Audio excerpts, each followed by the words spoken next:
یا رسول اللہ یا الہی حق چار یار یا غوث العظم زندہ باد بولو سبحان اللہ۔ حضرت امیر معاویہ سرکار دی گل آئی ہے تو میں ایک سنا دینا استقامت دے حوالے نال اینو کہندے نے بول سبحان اللہ۔ حضرت امیر معاویہ رضی اللہ تعالیٰ عنہ سرکار دے حضرت مولا علی سرکار دے درمیان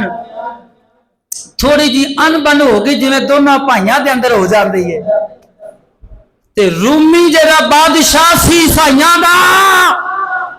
انہیں آکھیا امیر معاویہ سرکار میں ہزاراں دی تعداد تے اسلحہ دینا تینوں ہزاراں دی تعداد تے فوجی دینا وا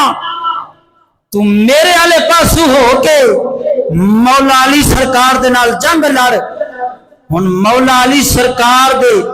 دیوانے دا عاشق دا جواب سن کی دیندے نے بول سبحان اللہ۔ حضرت امیر معاویہ رضی اللہ تعالیٰ عنہ سرکار فرماندے نے اور رومی کتے سن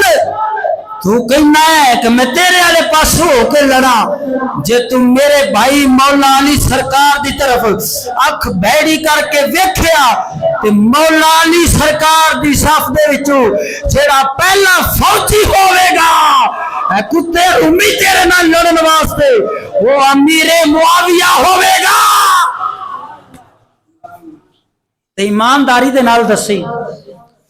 جڑے انج جانا وارن والے ہون جانا نثار کرنے والے ہون سونے علی تو معاذ اللہ دشمن ہونے نے۔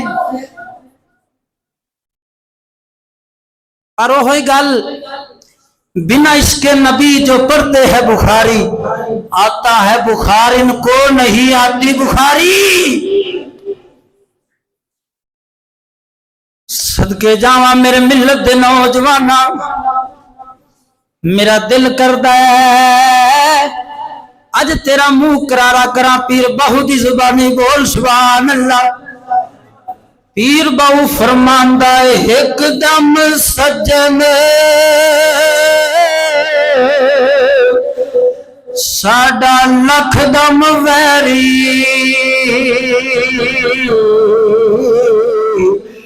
ویری ایک دم سجن ساڈا لکھ دم ویری اسی ایک دے مارے مردے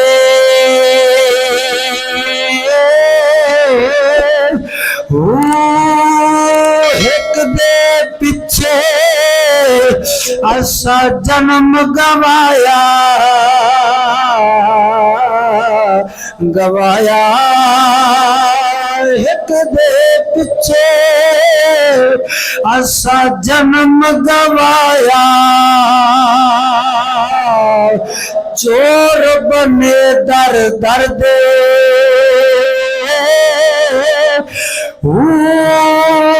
لایا دا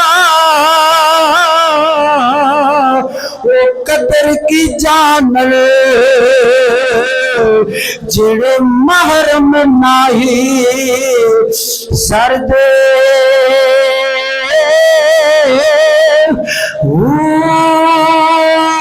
کیوں دھکے کھاون باہو جڑے طالب سچے درد